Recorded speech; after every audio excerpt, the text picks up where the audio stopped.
Next program is move 0 to the end of the list. Zeros to the end of the list.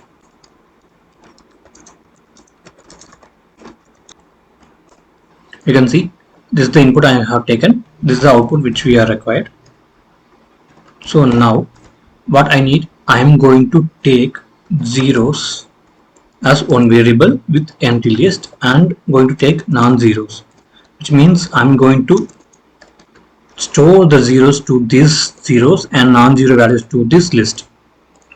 Now for I in input, if I print here I means print of I means it will give all the values inside the input. I'm going to use the if conditions, right? If I equals to 0, right? If it is 0, then I'm going to append this to the variable zeros. I'm going to append with zeros with I.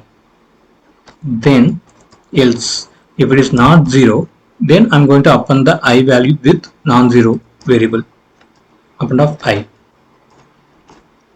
Okay, now you can see here, like we got that what are the zero value will be there in the list, we got that. What are the non-zero values, we got it.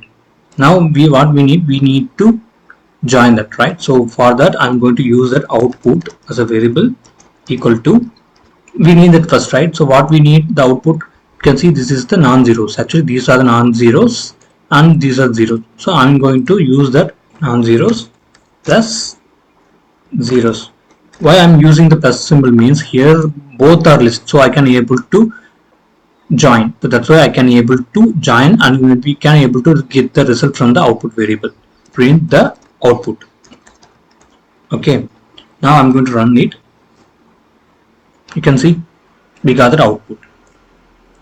Next I can use one more method. This is you can consider this as a method 1, and for second method what I'm going to do is like variable of output directly equal to, we already know about the list comprehension, right, which we are already used in the order even program. So same thing I'm going to use that I for I in put. If I'm going to use the same conditions, like if right now I'm going to take that first non-zero values, right? So non-zero values means I'm going to use this condition I not equals to 0, which means it is not 0. Then we're going to use the plus symbol, and again one more list comprehension method. Again I'm going to use that I for I in input.